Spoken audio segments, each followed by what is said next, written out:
Now let's explore why the textbook has an image tag in here for this particular style of flexible header. Why not use a background image and just say that we want to contain, like we did for this columns down here.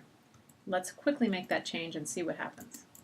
So in Dreamweaver, I'm going to comment out the image tag.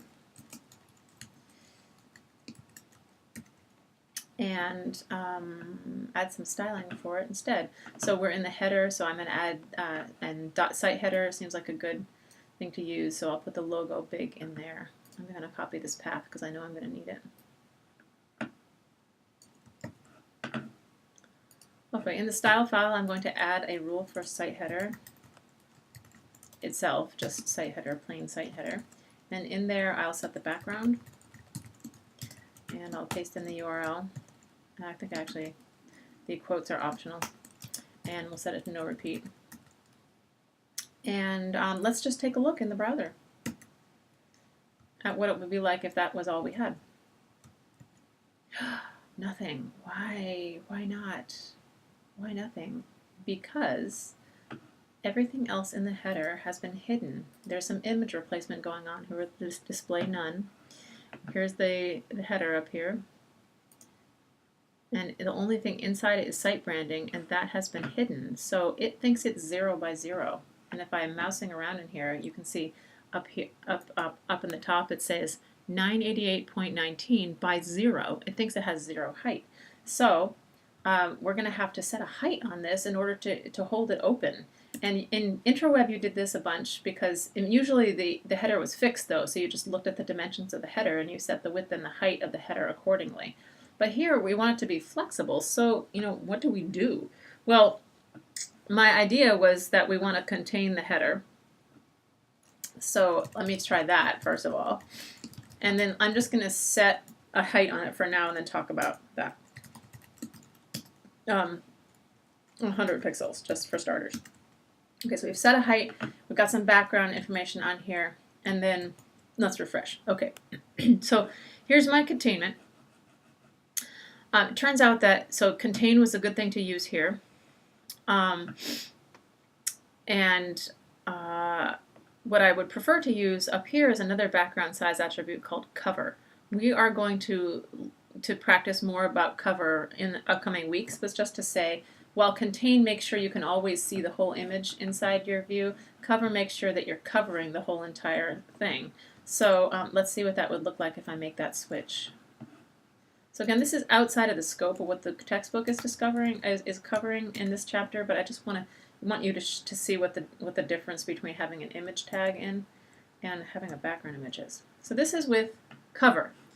So this is working well in that it's kind of the right size side to side, but as you can see, trouble arises with the height. What do we do about the height? Well, this is the limitation of the background size.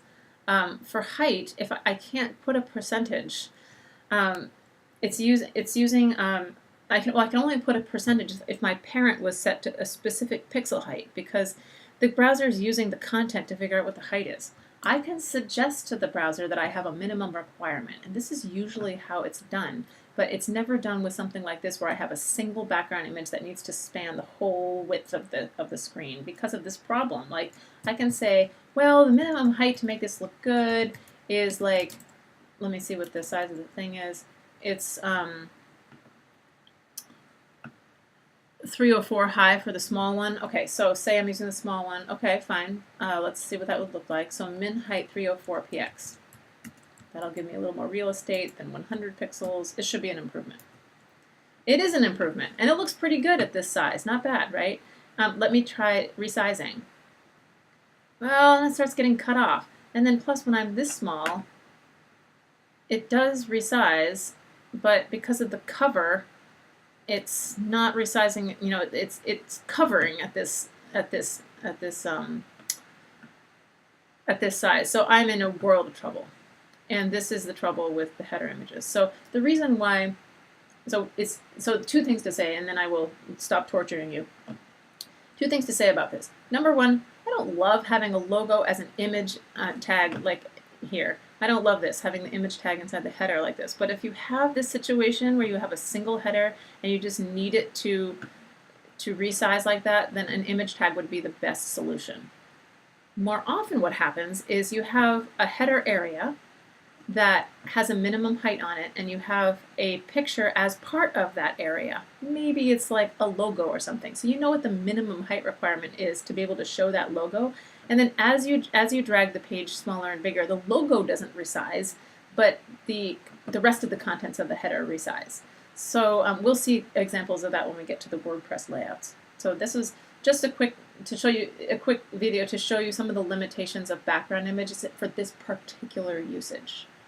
Okay, going forward, we're going to take a look at the content imagery, which is these pictures that belong in these boxes and how we can rein them in.